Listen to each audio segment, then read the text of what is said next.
everyone, I'm Elaine Chow. And I'm Trist Curless. And welcome to the Musician's Loop. Loop, like a drum loop? No, like the kind of thing that a jeweler uses to evaluate gems. Oh, like a magnifying glass, like what we'll do on this podcast, actively listening to music like a musician.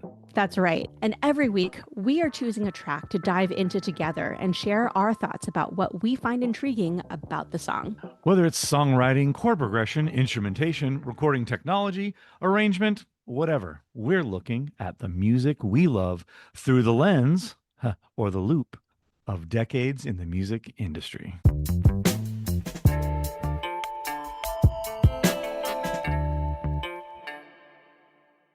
Hey, Trist, what do we have this week?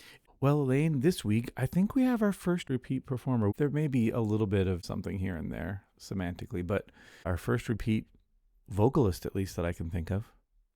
Okay, so what do we have this week? Well, as you may remember, for those of you who've listened to, every episode, or even just the first one, and for some reason are catching us again now, we featured m-pact, one of my favorite bands, in the first episode, and a member of the group and the lead singer of that first track was a gentleman named Theo Katzman, who, like most of the folks in m-pact, have their own projects, their own solo gigs. Theo has his own stuff, and I chose a song from one of his solo albums, and the song is called Best.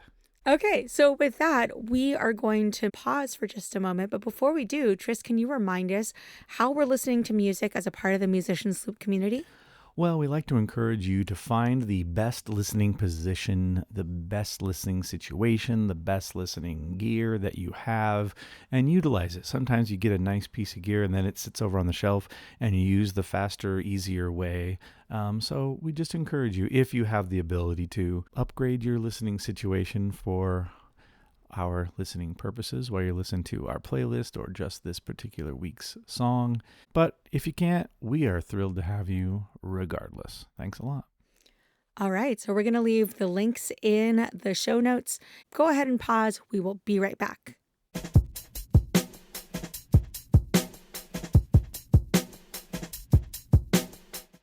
And we are back. Ooh, that one was really funny. It was really fun to listen to this clever, one. Right? It is incredibly clever. I think clever is a really good word to describe it. It had so much going for it, and it's so contemporary. I'm wondering actually whether it's going to feel dated in another 15 or 20 years, but I don't know. Maybe it won't. That's true. Being in the writing of letters, I suppose sending an email is still writing a letter, and you still have salutations in which you need to decide which you're going to use. So I guess in some ways, maybe, I don't know. I think it'll hang around for a while.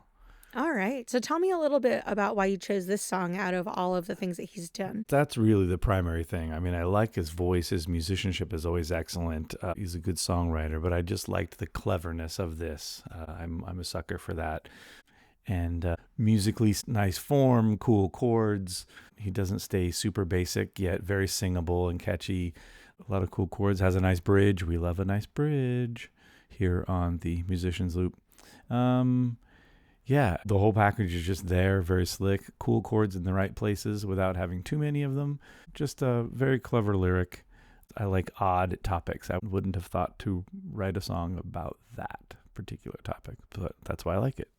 All right. So I want to suggest that we finish with the lyrics because we can talk about them forever. Okay.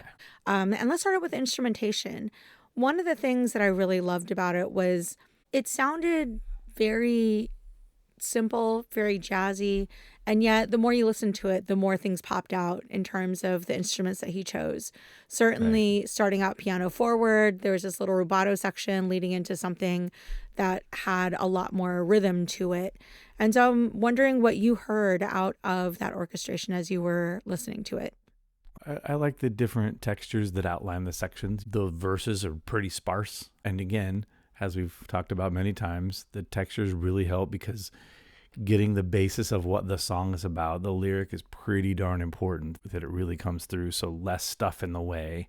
There's enough rhythmic and harmonic stuff, yet still plenty of space that the focus is what the lyrics are. So you can get hooked into what this is about. And then even as other textures go, you're already clued into what the lyric is. So you hopefully stick there and the lyrics never get kind of buried. So I love that.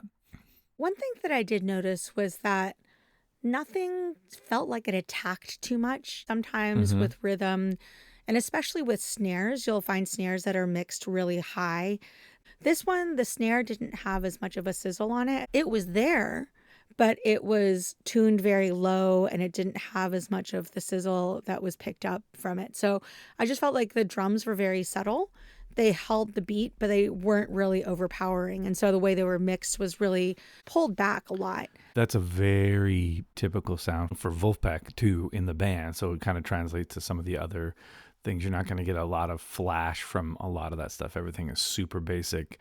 Even when you see the recordings, they'll have videos of while they recorded. It's like super pared down drum kit without a lot of extras. Anyway, they just reminded me of that. To follow up on that, I also heard some vocals in the background that were very textural. And I know that we've talked about this before in the podcast about how background vocals have really filled in some of the spaces where some of the instruments haven't.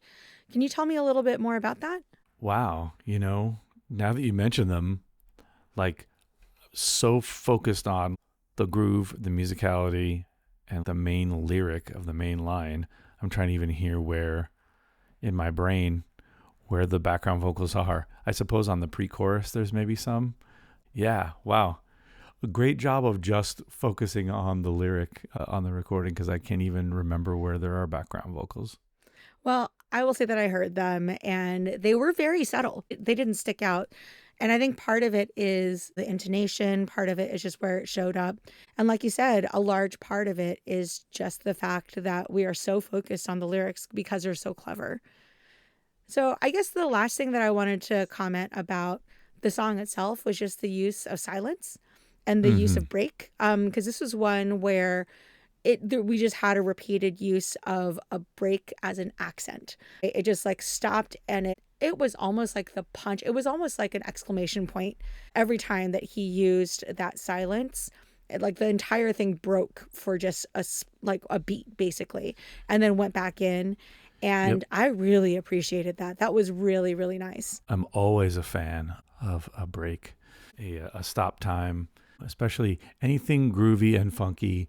That's the thing that makes it groovy and funky, is the space between the notes, sometimes literally between the one you're playing, but then accentuated by a break.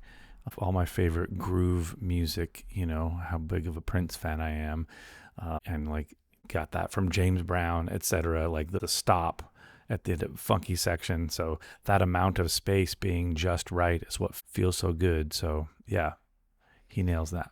Yeah. The thing that I did notice was that his voice, it sounded like there was a tiny little bit of a delay on it. And part of it was like, oh, it sounds doubled. But then the more I listened to it, it's like, oh, it doesn't sound doubled. Actually, it just sounds like they have a delay in the voice, which I think was exactly what they did on the Wolfpack track that we listened to at the very beginning, right? Yeah, probably. Okay. Can you talk a little bit about why people use delay for that? What effect is it that people are going for when they're using the tiny bit of delay? Using delay can achieve different things within a bigger texture.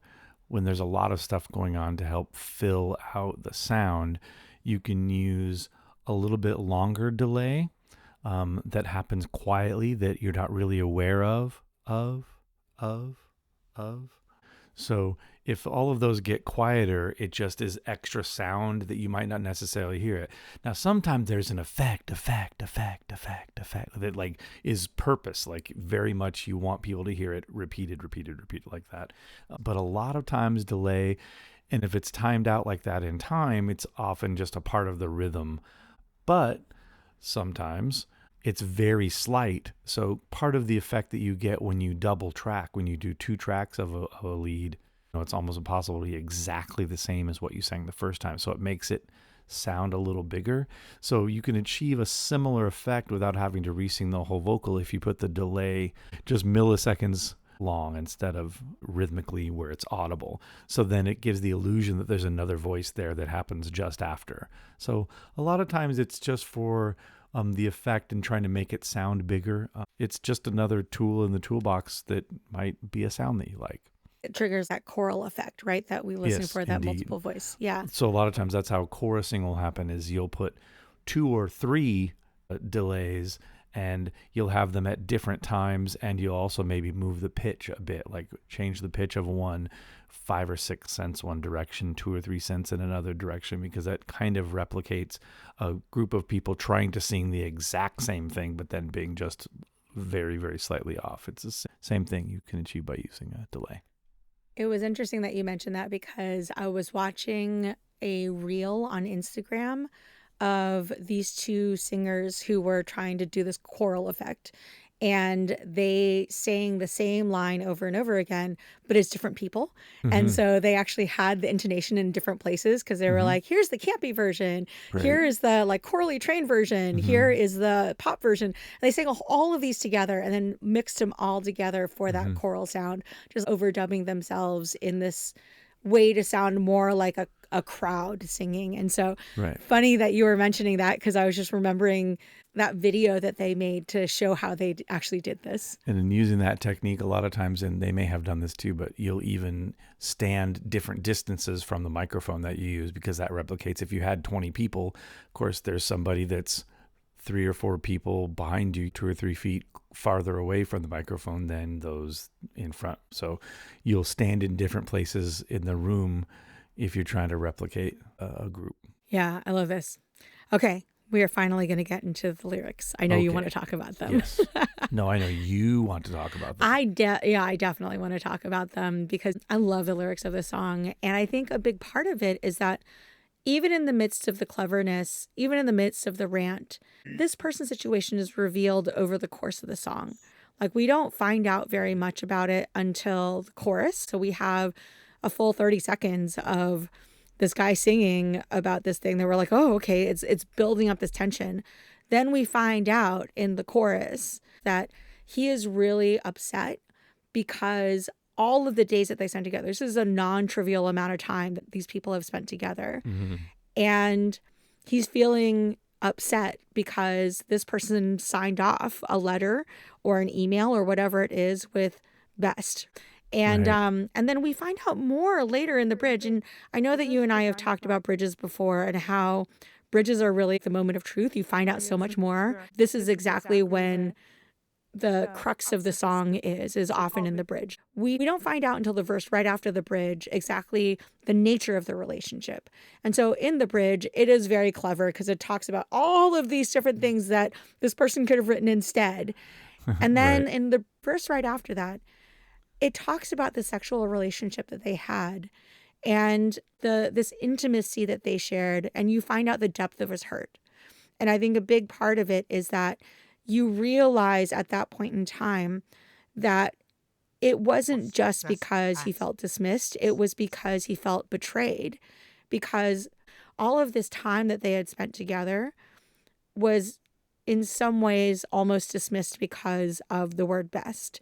And so I just thought that was really clever, the way that he brought us along on this journey. And we don't find out until near the end of the song exactly why he is so upset. I love that. I dig it. Also, how we can read into something like that. Like, maybe it was intentional, maybe not. Maybe whatever letter that was written to him tried to be more heartfelt, tried to connect, whatever. But of all the things that were said, the fact that just the salutation is the thing that seemed like it was representative of the feelings. Like, who knows what was in the letter? The whole letter might have been amazingly well written and heartfelt, and talked to him about how great everything was. It's too bad it had to end, but he gets stuck on the fact that she chose best instead of all the other options. So here's where my grammar nerd comes out. So I had to look up, like, what do you call that last thing that you write before you write your name in a letter? And apparently it's called the complimentary close. Oh. And so a salutation is like, dear so-and-so, right? And like the complimentary, because I'd forgotten it. I was just like, what do you call that thing? What do you call was I sincerely? misusing that? Was I calling it Yeah. So I thought the I greetings found, was, okay. yeah. So I looked this up right before we recorded the podcast. And there was an amazing blog post that I found on Grammarly that we're going to link into the show notes. And it's basically like writing tips, how to end a letter. And I'm going to read a couple of segments out of this blog post because I felt like it applied exactly to this letter. And maybe like adds a couple more nails to this coffin, right? So Here's the first quote. Your letter closing is the last thing your recipient will read, which is why it's essential to end a formal letter or email appropriately. How you end your letter can dictate how your recipient receives your message and the overall impression you leave. It can also set the tone for future communications, build rapport with the recipient, or strengthen an existing relationship. And I was like, ooh, best. Okay, so the second one is, how you end your letter should reflect your relationship with the recipient. If your letter is addressed to a manager or supervisor, your closing should convey respect or deference. And I was like, ooh, best. That is a sign off there, right? So the third quote is, your closing should match your overall purpose, the reason you're sending the letter. If you're writing specifically to request something or to express gratitude, your letter should close with an appreciative sign off. I'm like, oh, best, right? And so, like, all three of these, as I was reading this with the context of the song, I was like, oh, the word best has a lot of connotation to it. That's amazing. Yeah, I love it. Again, it's so clever. Without saying, it's like, you could have said anything else. You could have said all of these other things and it would have been better than best. In the chorus itself, he does talk about some of the things that he would have preferred. You could have told me to get lost. You could have told me to just like go away, right? Sure. And none of that really happened. The fact that the song is fixated on this word is, on the one hand, so hilarious. And on the other hand, it's also very understandable. And I think part of the tragedy of the song is that he is sitting here grieving not only the relationship, but he's also grieving the way that he was treated at the very end. And so, to your point, I think the letter could have been very well constructed, could have been very helpful, could have been very complimentary, but it did end with something that he found very personally offensive. And so, yeah, the rant is, on the one hand, so funny, and at the same time, just heartbreaking. Such a good one. Clever. Very good writer. Lots of his songs are very well done, but I liked this one. Okay. Well, any last things to say about this song before we move on? Oh, I think that's it. Just a real good one. You got to pay attention to all the lyrics on. Love it. Well, thanks for bringing this to us. So we're going to move along to our next segment, which is Mailbag. That's right, the mailbag. And you can reach us by emailing us at themusiciansloop, that's LOUPE, @gmail.com, or by sending us a message on either Threads or on Instagram at themusiciansloop. Yes, that would be the place to let us know your thoughts about this week's song or any of the other stuff from Theo's catalog, or the way that you like to end your letter when you really want to prove a point. You could let us know any of those things. Also, love for you to check out the playlists. All of the platforms that we're on have a section where you can check out the playlist of all of the songs we have covered. So send that out to friends, family. Heck, send it to people you don't even like. Spread the word, let them know that we're here, and there may be some songs on there that they can just enjoy by themselves. But if they hear the playlist and there's a song that stands out to them and they'd love to know more about it, you can point them to us. All right, so this week's mailbag comes from Threads. It is a post from Casey Shellnut Music from January of 2026. And she writes, fact, : full-time musician doesn't mean you're on the road gigging 24/7 or have a full-time position with an orchestra or signed with a record label. It can also mean, : choir accompanist, private music teacher, studio recording artist, audio engineer, composer, church musician, songwriter, wedding musician, pit musician, orchestra sub, arranger, ensemble director, band director. What else did I miss? Yeah, this is true of really most arts careers. Living in Los Angeles, there are a lot of us, friends of mine, me included, who consider ourselves full-time musicians, but yeah, don't have just one job. There are varied things. Some have one full-time musician type job that kind of really does what they need to do, but they seek out other things on their own to fill the coffers and fill the creativity. And sometimes they don't have that perfect. They have several small part-time musician jobs that makes what they do and gets their bills paid. So yeah, we can relate with that. I have a lot of friends that do all of those things that she listed. I'm much in that mode myself, not on the road all the time, but I am a bit. And then sometimes I'm home and you're just piecing it together. In some ways, it can get a little tiring. It'd be great if you just had one thing, but in a lot of ways, I enjoy that. It gives you a lot of variety. I feel like there is something about that. Certainly, there are people who I know who have one primary gig, whether it is a group that they belong to, or they're a full-time music teacher, or they're just doing private lessons. But I think for the people who are gigging, there are a lot of people who you and I both know in common.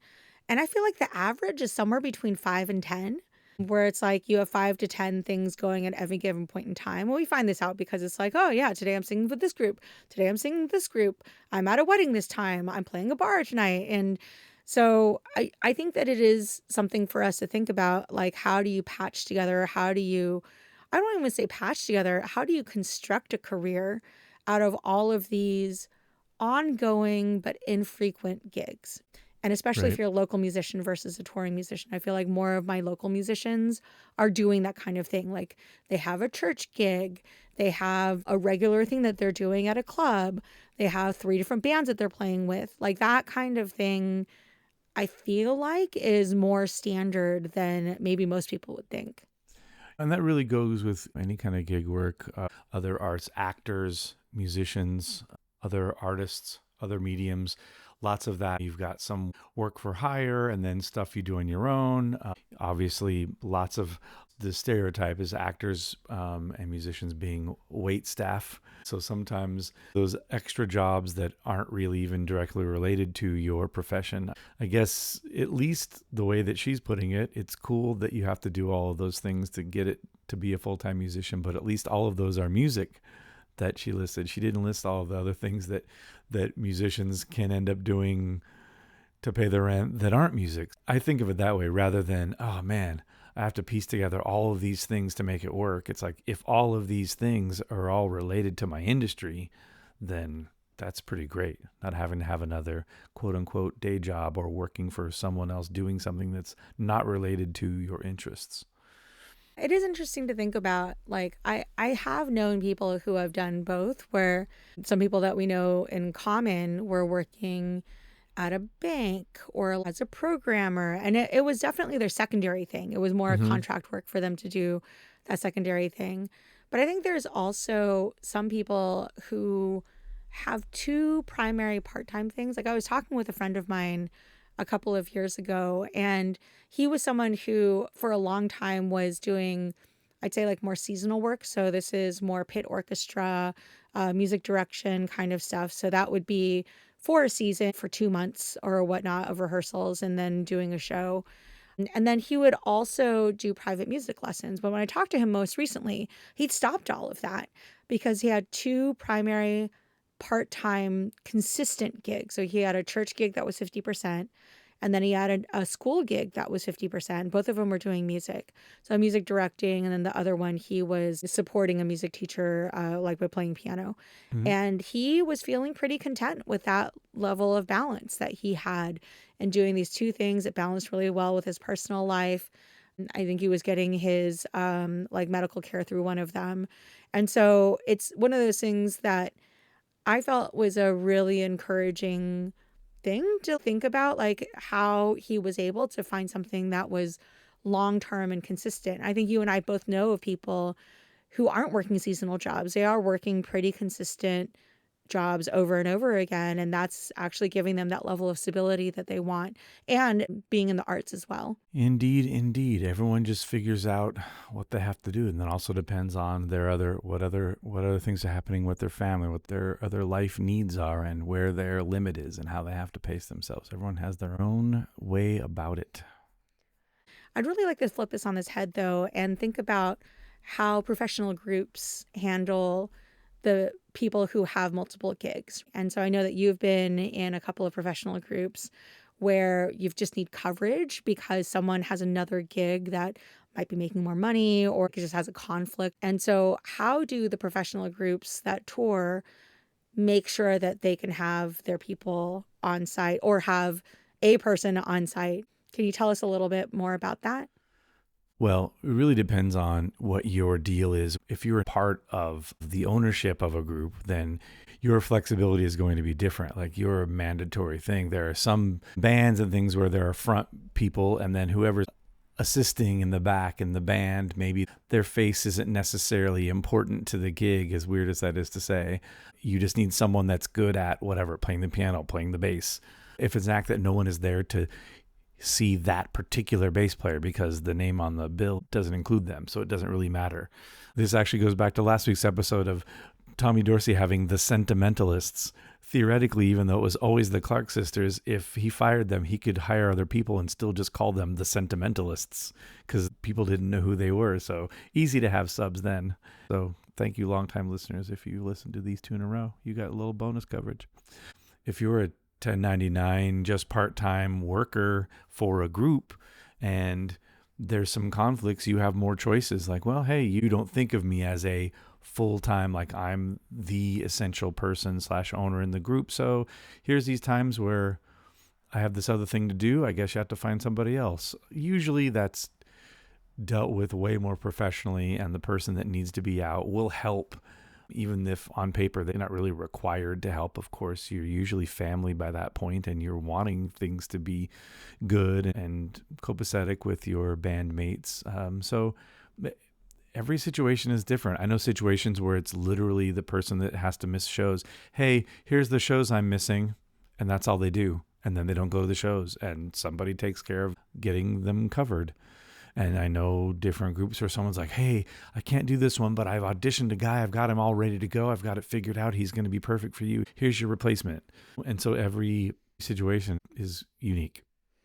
I feel like there are a lot of groups that you and I both know who just have a pool of subs and you have your primary person. But if your primary person can't make it for some reason, you have a pool of people who you can call up for that gig. And so it really is developing that bench and making sure that you have people who can step in.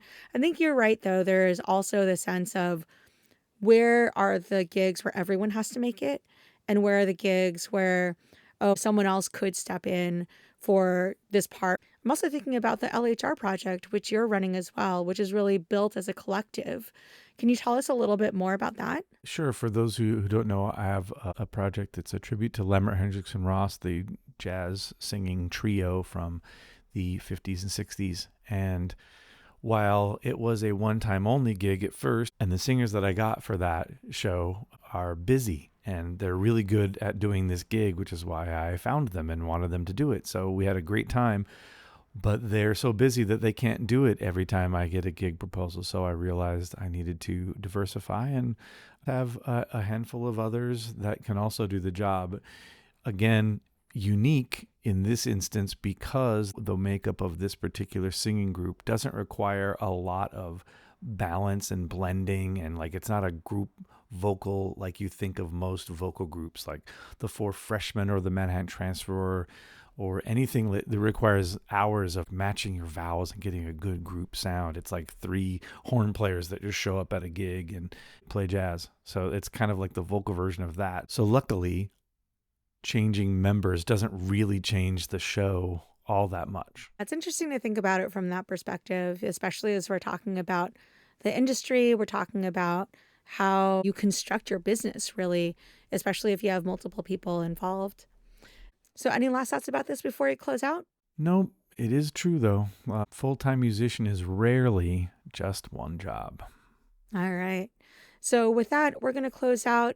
Like we mentioned before, please do share an episode or the playlist. We would love to get more people listening to us. And we know that you know the right people to share these podcasts with. So with that, thank you for joining us this week, and we'll see you next week. Thank you.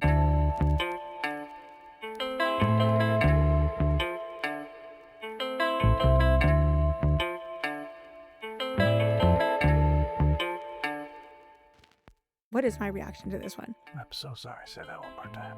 Okay, so last thing, I know that I said the last thing was the last thing, but I'm like, oh no. Okay, for some reason I thought that was supposed to come at the end.